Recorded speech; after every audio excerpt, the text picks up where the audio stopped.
खुदा का शुक्र अभी बीमारी हल्की है, यानी इस बीमारी ने अभी तुम्हारे जिस्म के किसी हिस्से को अपनी लपेट में नहीं लिया है समीरा जान।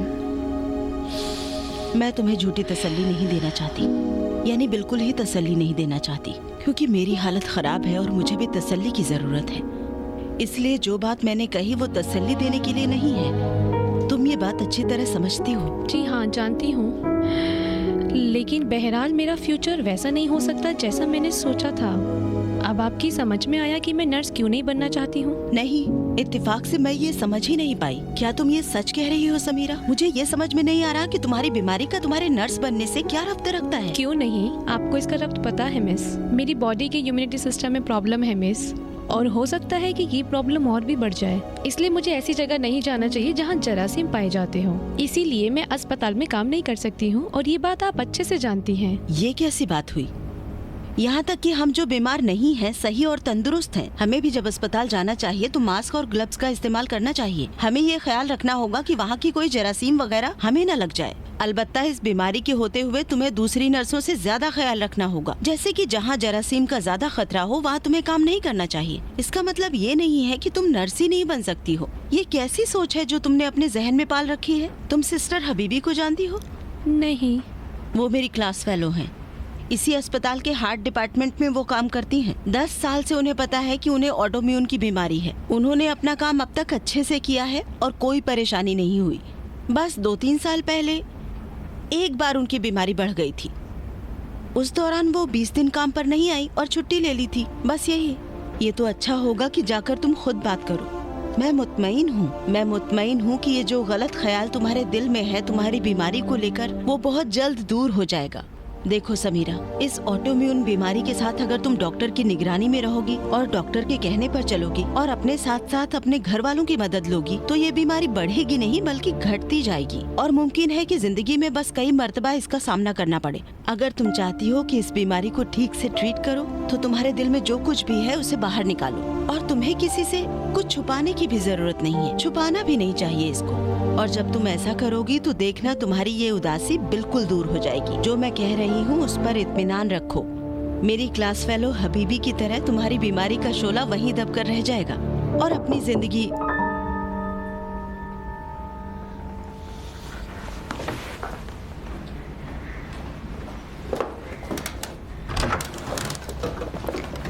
आपने क्यों तकलीफ उठाई ममानी? कोई बात नहीं मेरी जान। माफ कीजिएगा, मैं आपको इस तरह जहमत नहीं देना चाहती थी। ऐसी बातें क्यों कर रही हैं साजिद साहिबा? समीरा हमेशा आपकी अच्छाइयाँ बयान करती रहती है। मेरा भी बड़ा दिल हो रहा था आपसे मिलने का और आपका शुक्रिया भी अदा करना था। ये तो समीरा का करम है मुझ पर। आप साहिबे अख्तियार हैं, आपको डिस्टर्ब नहीं करूँगी। आप तशरीफ रखिए। बेटी जान, किसी चीज़ की ज़रूरत हो तो बता देना। जी ठीक है। इजाज़त दें। कोई बात नहीं।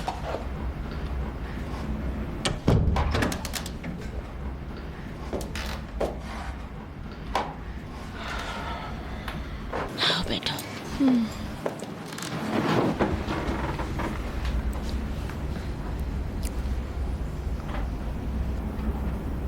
नूरी से तुमने इसीलिए कहा था कि तुम शादी नहीं करना चाहती? आपको कैसे पता चला? आज वो आए थे तुमसे बात करने के लिए।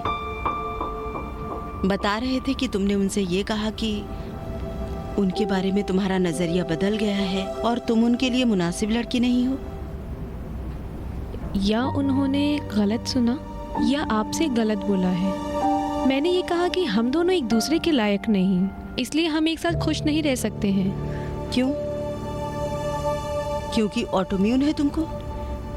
आप इस तरह बोल रही हैं जैसे मुझे जुकाम हो गया हो। नहीं, मेरा मतलब ये नहीं था। लेकिन तुमने उनसे सच्चाई क्यों छुपाई? मैं क्यों उन्हें बताती? जरूरी ये बताना था कि वो मुझसे दिल न लगाए। लेकिन अभी तक उसने ऐसा नहीं किया। आज उसकी हालत बहुत खराब थी समीरा। बहरहाल वो भूल जाएंगे। हो सकता है थोड़ा वक्त लगे, लेकिन मजबूर है वो ये काम करने पे। लेकिन मुझे लगता है उसे हक है हकीकत जानने का। नहीं मिस, मैं नहीं चाहती कि कोई मुझसे हमदर्दी जताए। क्यों? हमदर्दी जताना तरस खाना नहीं हुआ करता। अगर किसी की करीबी को परेशानी होती है तो हमदर्दी जताना जरूरी होता है। वो हमदर्दी जता के मदद करने की कोशिश करते हैं। सभी लोग ऐसा करते हैं। नहीं मिस साजिदी, मैं नहीं चाहती कि नूरी साहब को पता भी चले कि मैं बीमार हूँ। मैं तुम्हारे जज्बात समझती हूँ, लेकिन जरा अक्लमंदी से काम लो। तुम्हारी बीमारी के बावजूद हो सकता है नूरी तुम्हें उसी तरह से चाहे और शादी कर ले ताकि तुम। नहीं, अगर वो मुझसे शादी करना भी चाहेंगे तो मैं नहीं चाहूंगी। मैं ये बिल्कुल नहीं चाहूंगी कि मैं अपनी बीमारी की वजह से किसी पर बोझ बनूं। ये कैसी बात कर रही हो समीरा? अगर नूरी तुम्हें चाहते होंगे तो। नहीं मिस, मैं बिल्कुल नहीं चाहती हूँ कि मैं उनसे शादी करूँ। तुम्हें किसी साइकेट्रिस्ट के पास जाके बात करनी होगी ताकि तुम्हारी बीमारी के बारे में तुम्हारा नजरिया बदल सके। तुम्हें एक अच्छे साइकेट्रिस्ट की ज्यादा जरूरत है इस सिलसिले में। जब तक मैं यहाँ हूँ तुम चलो मेरे पास, अपनी ममानी के पास। उन्हें तुम्हारी बीमारी के बारे में सब बताते नहीं हैं। मिस, मैं आपसे रिक्वेस्ट करती हूँ कि आप ऐसा मत कीजिए। समीरा जान, मैं तुम्हारी बीमारी के बारे में और तुम्हारे घर वाले इस सिलसिले में जो मदद कर सकते हैं बात करना जरूरी समझती हूँ। मैं तुम्हें किस तरह से समझाऊं कि तुम्हारी बीमारी को कंट्रोल करने और एक नॉर्मल जिंदगी बिताने के लिए तुम्हें मदद की जरूरत है, खासकर घर वालों की। तुम अपनी बीमारी को हमेशा उनसे छुपा कर नहीं रख सकती हो। मैं छुपा नहीं रही हूँ, उन्हें बताऊंगी मैं, लेकिन वक्त आने पर। अभी मैं बिल्कुल टूटी हुई हूँ। अच्छी बात है, लेकिन कल से ही तुम्हें क्लास में हाजिर होना होगा, वो भी पूरी संजीदगी और आमादगी के साथ, जैसे पहले आती थी, अभी की तरह नहीं। समझ में आई बात? ठीक है, आऊंगी, लेकिन इजाजत दे कि कुछ दिन के बाद आऊं। मैंने कहा ना, कल से ही आना है। मैं तुम्हारी साथियों को बोल दूंगी कि उसे कुछ परेशानी आ गई है, इसलिए कुछ दिन की छुट्टी ली है। अब तक तुम्हारी दोस्तों से बहुत सी तंजिया बातें सुनने को मिली हैं मुझे। ठीक है। नूरी को क्या बोलूं मैं? कुछ नहीं। कुछ नहीं तो नहीं हो सकता ना। मैंने उनसे वादा किया है कि मैं उनको आके बताऊंगी कि क्यों नहीं शादी करना चाहती तुम उनसे। वही जो मैंने कहा आप उन्हें बता दीजिए। वही बात जो उन्होंने आपसे कही थी, आप वही बात मेरी तरफ से उन्हें बता दीजिए। मैं उनसे झूठ नहीं बोल सकती। आप मुझे सताइए मत मिस। ठीक है, तो मैं बता दूंगी कि मुझे पता चल गया है कि नजरिया बदलने की क्या वजह है, लेकिन क्योंकि मैंने तुमसे वादा किया है इसलिए उन्हें कुछ नहीं बताऊंगी। नहीं मिस साजिदी, फिर वो आएंगे और दोबारा मुझसे वही सब पूछना चाहेंगे। अब मैं उनके सामने जाकर उनसे नजरें नहीं मिला सकती हूँ। तुम फिक्र ना करो, मैं उन्हें ये काम नहीं करने दूंगी। बस इतना उन्हें बता दूंगी कि अभी तुम उनसे बात नहीं करना चाहती। अभी नहीं मिस, अब मैं कभी उनसे बात नहीं करना चाहूंगी।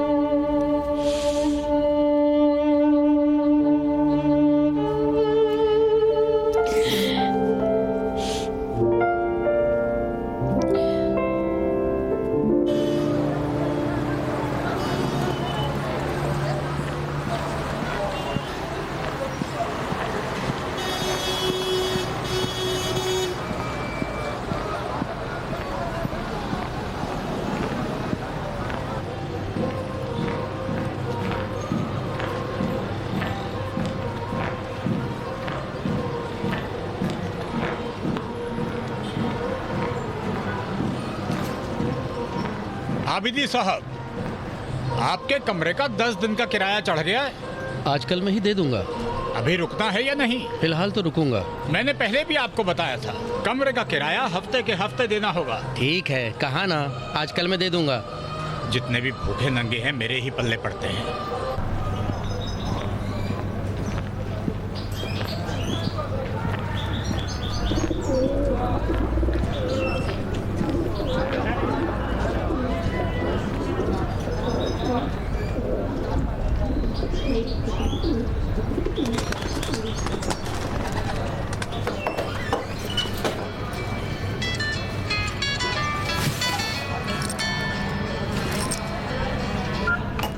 हेलो, आबिदी साहब। आप कौन? सलाम, मैं हुसैनी साहिबा की तरफ से सिकंदरी बोल रहा हूँ। जी बोलिए। अगर मुमकिन हो तो आपके साथ एक मुलाकात करना चाहता हूँ कहीं बैठकर। किस लिए? मैंने कहा ना कि मैं हुसैनी साहिबा की तरफ से बोल रहा हूँ। वो तो सुन लिया मैंने, पूछ रहा हूँ मिलना किस लिए चाहते हैं? आपका हुसैनी साहिबा से क्या रब्त है? मैं उनका वकील हूँ। उन्होंने मुझे अपना वकील बनाया है ताकि उनके बेटे के कस्टडी के सिलसिले में आपसे बात कर सकूं।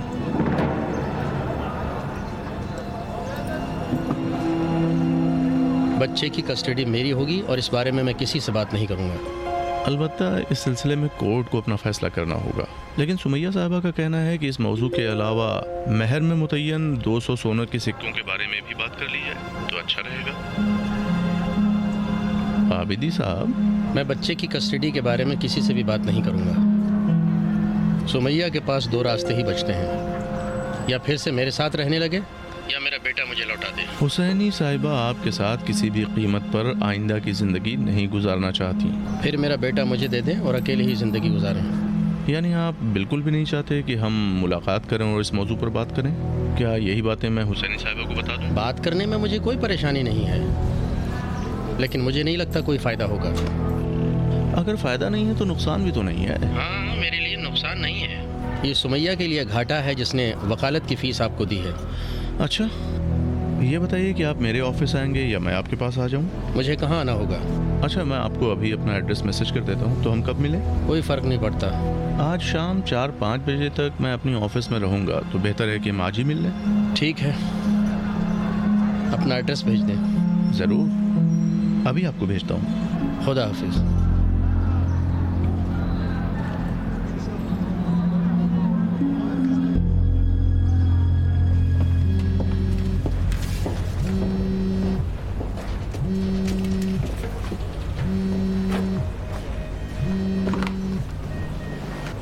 सलाम। सलाम, ठीक है? शुक्रिया, आप कैसे हैं? खुदा का शुक्र है। मैंने अभी बीजन से बात की है, हम मिलने वाले हैं। कब? आज ही। मुलाकात के बाद क्या नतीजा निकलता है इंशाल्लाह आपको बताऊंगा। अगर बीजन जल्दी आ गया तो मैं वहीं आऊँगा, और अगर देर हो गई तो आपकी इजाज़त हो तो मैं घर चला जाऊँगा। कोई बात नहीं, लेकिन घर में नीमा के सामने तो बात नहीं की जा सकती ना। हाँ, आप सही कह रही हैं। अगर 2 बजे से पहले आ सका तो वहीं आ जाऊंगा, और नहीं आ सका तो बराए मेहरबानी आप मेरे घर तशरीफ़ ले आइएगा, वहीं बैठकर बात कर लेंगे। ठीक है, फिर मैं नीमा को घर पहुंचाने के बाद आपके पास आ जाऊंगी। सुमैया साहिबा, भूलिएगा नहीं कि अगर बीजन ने आपको रब्ता करने की कोशिश की तो आप फ़ोन नहीं उठाएंगी। अगर उसका जवाब नहीं दिया तो हो सकता है वो नाराज़ हो जाए। कोई बात नहीं, आपसे सिर्फ मेरा उससे वास्ता रहेगा, ये बहुत ही ज़रूरी है सुमैया साहिबा। ठीक है, जैसा कहें। आपकी इनायतों का शुक्रिया। फ़िलहाल खुदा हाफिज़। शुक्रिया रज़ा साहब, खुदा हाफिज़।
सलाम। सलाम, आबिदी हूँ। आने का शुक्रिया, थोड़ी देर बैठिए आप।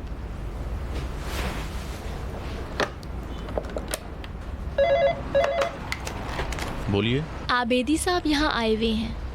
उन्हें अंदर भेज दें। आप अंदर चले जाइए।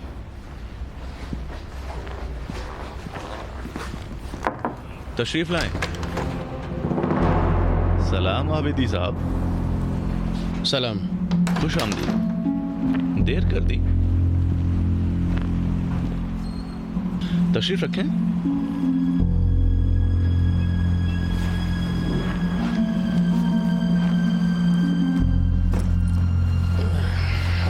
आप ठीक हैं? शुक्रिया।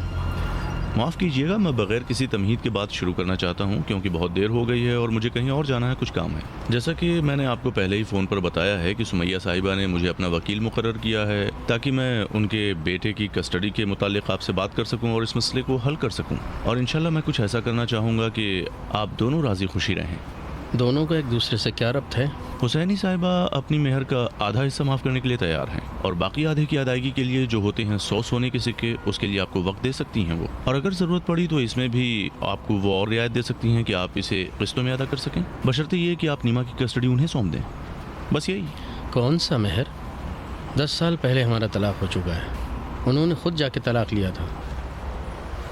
अगर मेहर चाहिए था तो उसी वक्त मांगना था। ऐसा लगता है कि आपको कानून की जानकारी नहीं है। मेहर उनका मुसल्लमा हक है और जब चाहें उसे हासिल करने के लिए दरख्वास्त दे सकती हैं। और जब तक आप जिंदा रहेंगे ये रकम आप पर कर्ज रहेगी और आपको उसे देना होगा। अगर खुदा न खास्ता आप जिंदा ना रहे, आपकी मौत हो जाती है, तो आपके तरके में से वो वसूल करने का हक रखती हैं। जब वो खुद तलाक लें तो नहीं। हाँ, ये उस सूरत में होता जब वो खुद तलाक का मुतालबा करती हैं और अपनी मेहर की रकम माफ़ कर देती हैं। और जहाँ तक मुझे पता है इस सिलसिले में हुसैनी साहिबा ने न ऐसी कोई शर्त रखी थी न मानी थी। उन्होंने एक मजमूई वकालतनामे की बुनियाद पर जो आपने ईरान से जाने यानी भागने के वक्त भेजा था, अपने हक के मुतालबे के लिए उसे पेश किया है। मैं मुल्क से भागा नहीं था। अब जो कुछ भी हो, हमारा मौजूए बहस ये नहीं है। अब तक आपकी रिहाइश नामालूम थी। जब आपका बच्चा दुनिया में आया और आप नहीं थे तो हुसैनी साहिबा ने बच्चे की कस्टडी के लिए कोर्ट की तरफ रुजू किया। यहाँ तक कि उन्होंने अखबारात में भी इश्तिहारात दिए, फिर भी आपका कहीं कोई सुराग नहीं मिला और न ही आपने रुजू करने की कोशिश की। वकील साहब, मैं 10 साल के बाद यहाँ अपनी बीवी का मेहर अदा करने नहीं आया हूँ। मैं अपने बच्चे को लेकर खुद उसको पालना चाहता हूँ। हाँ, लेकिन अगर हुसैनी साहिबा ने अपने मेहर की रकम का मुतालबा किया और आप उसे न दे सके तो आपको पकड़कर जेल में डाल दिया जाएगा और उसके बाद कोर्ट आपको ये इजाज़त नहीं देगा कि आप अपने बच्चे को ले जाकर के जेल में उसकी परवरिश कर सकें। इजाज़त है?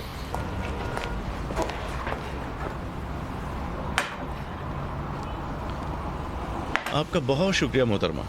कोई बात नहीं, आप नहीं पिएंगे? नहीं शुक्रिया। अगर आपको मुझसे कोई काम नहीं तो मैं चली जाऊं? नहीं, कोई काम नहीं है, आप जा सकती हैं। बहुत शुक्रिया। शुक्रिया, इजाज़त चाहती हूँ। खुदा हाफिज। अच्छा, तो क्या सोचा आबिदी साहब आपने? कुछ नहीं। सुमैया से कहना कि जाके वो शिकायत करे और हो सके तो अपना मेहर वो ले ले। और मैं भी जा रहा हूँ नीमा की कस्टडी के लिए अर्जी देने। अलबत्ता अगर आप ऐसा कर सकें, क्योंकि बच्चे की कस्टडी के सिलसिले में कानून बड़ा सख्त है, खासकर उन वालिदैन के लिए जो कानून के खिलाफ काम करते हैं। मैंने कोई खिलाफ काम नहीं किया है वकील साहब। मेरे खिलाफ साजिश रची गई और मैं 10 बरस तक जेल में रहा हूँ वकील साहब। और आपकी मुवक्किला ये बात अच्छी तरह जानती हैं और उन्होंने आपको गलत इत्तला दी है। खुदा हाफिज। अलबत्ता आप कनाडा में कुछ ही महीनों के लिए जेल में बंद थे, वो भी अपनी बीबी को ज़दोकोब करने के जुर्म में, जिसमें उनको और उनकी माँ को सताना भी शामिल था। उसके बाद आप फिलीपीन चले गए। फिलीपीन से आप मलेशिया आ गए और वहाँ पे मनशियात रखने के जुर्म में आपको 1 साल कैद बामुशक्कत की सज़ा भी हुई और सज़ा ख़त्म होने के बाद आपको जबरिया वहाँ से निकाला गया और ईरान भेज दिया गया। अलबत्ता आपने फ़िलीपीन में क्या क्या किया इसकी ज़्यादा मालूमात तो नहीं है, लेकिन अगर ज़रूरत पड़ी तो वो भी निकालूंगा। आबिदी साहब, हम वकील लोग अपने मुवक्किल से सारी जानकारी नहीं लिया करते। आप अपने ख़राब माजी के रिकॉर्ड के चलते ये मुमकिन ही नहीं है कि कोर्ट से आप अपने भोले भाले बच्चे की कस्टडी हासिल कर पाएं। ये कहानी आपने कहाँ से गढ़ ली? क्या बगैर सबूत के कोई भी कोर्ट का जज आपकी बात को मान लेगा? आपको क्या लगता है वकील साहब? मैं एक वकील हूँ आबिदी साहब, कोर्ट में बगैर सबूत के बात नहीं किया करता। आप अगर कोर्ट में आज ही जाकर अपील लगा देंगे तब भी मेरे पास सबूत जुटाने के लिए काफ़ी वक्त रहेगा। लेकिन आपको नसीहत करता हूँ कि बात वहाँ तक न पहुँचने दें, ये आपके ही फायदे में होगा।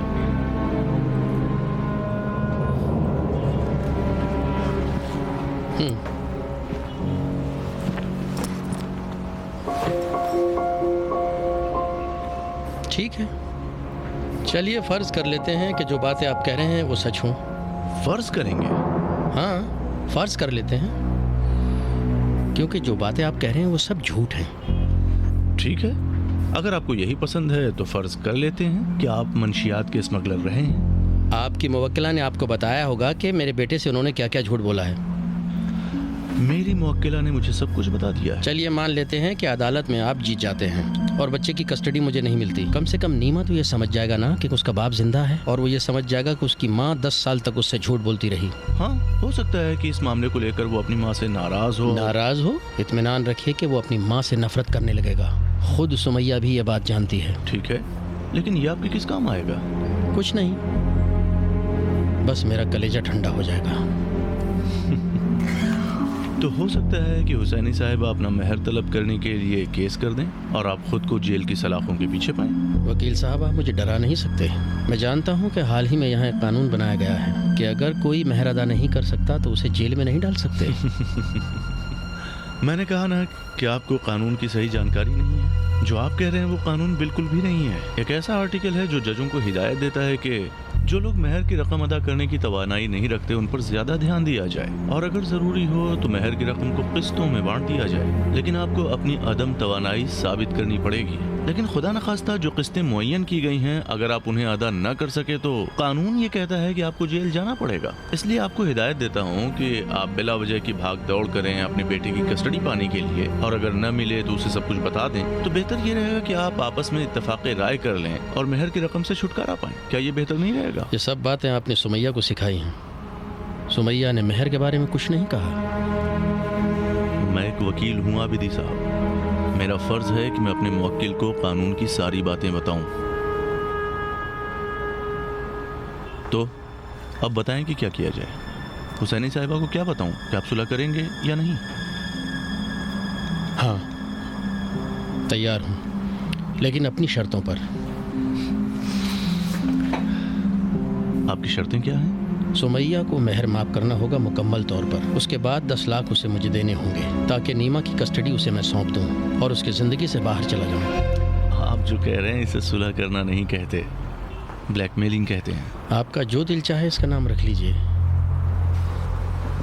मैं बस इसी शर्त पर तैयार हूँ। ये मत सोचिए कि पैसों की अहमियत है मेरे लिए कि 10 लाख मैं उससे लूँगा ताकि अपने बेटे की सही परवरिश कर सकूँ। मैं उसे ये समझाना चाहता हूँ कि उसे नीमा से झूठ नहीं बोलना चाहिए कि मैं मर गया हूँ। उसे ये समझाना होगा कि अपने शौहर के पीछे किसी वकील को नहीं लगाना चाहिए, वरना इन पैसों की मेरे लिए कोई अहमियत नहीं है। मुझे इससे मतलब नहीं है कि आपको पैसों की ज़रूरत है या नहीं, लेकिन हुसैनी साहिबा के पास इतने पैसे हैं नहीं कि वो आपको दे सके।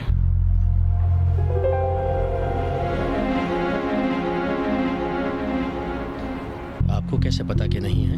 एक अकेली औरत जो अपने बच्चे की किफालत कर रही हो और उसकी आमदनी का वाहिद जरिया उसकी नर्सिंग की नौकरी हो, मुमकिन ही नहीं कि उसके पास इतने पैसे हो। आप फोन करके बता दें, शायद निकल आए। नहीं आबिदी साहब, जिन शर्तों को मैं न मानूं उसे मानने के लिए अपने मुवक्किल को मैं कैसे कह दूंगा? अच्छा यानी बादशाह अगर देना चाहे तो खजांची देने नहीं देगा, क्यों?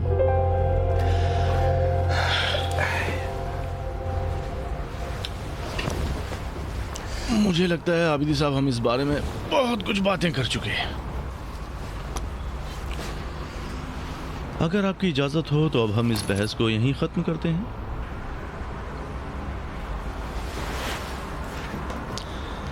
हाँ ठीक है, मैंने फोन पर तो कहा था आपसे कि बात करने का कोई फायदा नहीं।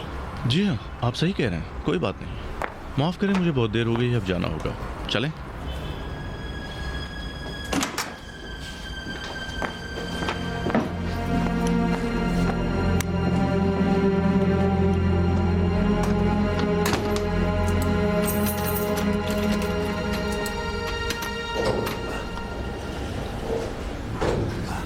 रुकिए, मैं भी आता हूँ।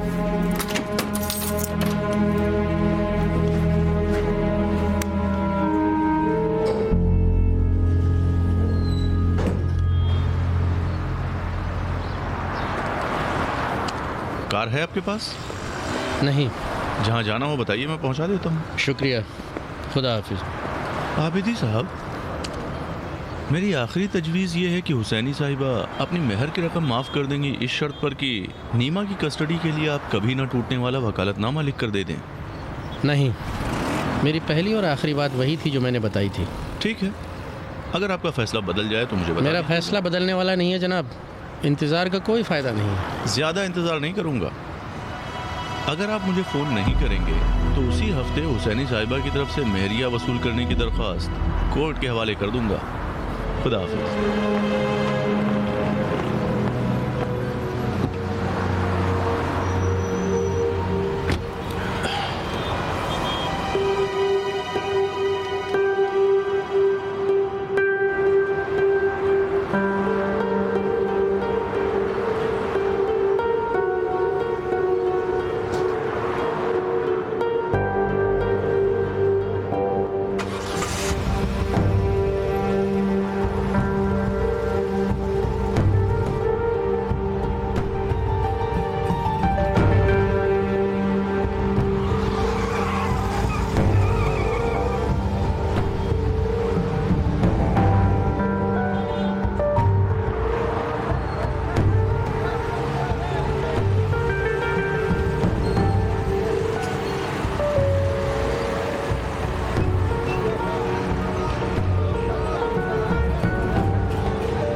या अल्लाह। सलाम मेरे बेटे, कैसे हो तुम? सलाम अम्मी, ये लीजिए, सुमैया साहिबा यही हैं? हाँ बेटा, तुम्हारा इंतजार कर रही है, आ जाओ। ठीक है। या अल्लाह। यानी आखिर में वो माना नहीं? नहीं, लेकिन आखिरकार वो मानने को मजबूर हो ही जाएगा। रजा साहब, ये पैसे हम उसे देके उससे छुटकारा पा लेते हैं। क्या बात कर रही हो सुमैया बेटी, क्या इतने सारे पैसे हम उसको यूं ही दे देंगे? हाँ जरा बताओ। हाँ फातिमा साहिबा, ताकि मुझे सुकून मिल सके। ये बताइए कि क्या आपके पास इतने पैसे हैं कि आप उसे देना चाहती हैं?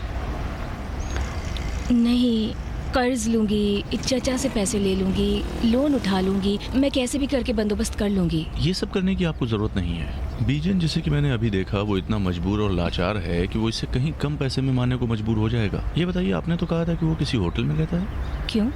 झूठ बोला है। मैंने उसका पीछा किया और खुद देखा कि वो एक मामूली से मुसाफिर खाने में रह रहा है।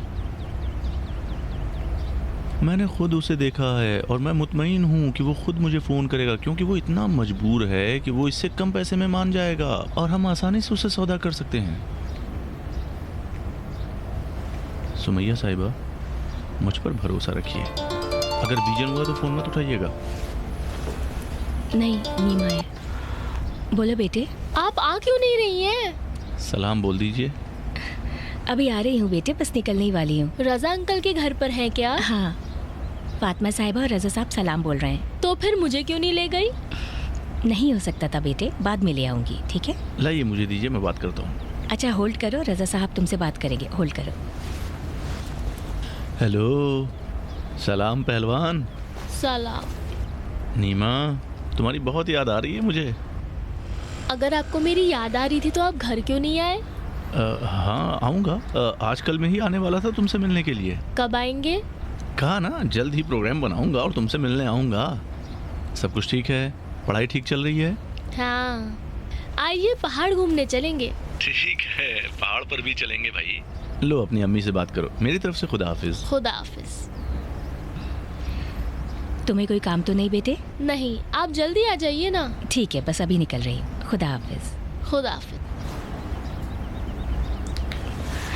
माफ कीजिएगा, अब मुझे चलना होगा। हाँ रुकिए, मैं आपको चलकर पहुंचा देता हूँ। नहीं, बहुत शुक्रिया, मैं खुद चली जाऊंगी रजा साहब। आप तकल्लुफ क्यों कर रही हैं? कार है ना मेरे पास। नहीं, ज़रूरत नहीं है। अगर आप चाहते हैं मैं शर्मिंदा ना हूँ तो प्लीज़ रहने दीजिए।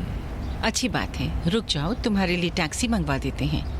मैंने लंच में नूडल्स बनाए हैं, नीमा बेटे के लिए पैक कर देती हूँ, तुम साथ में ले जाना। इसके लिए टैक्सी मंगवा दो। ठीक है।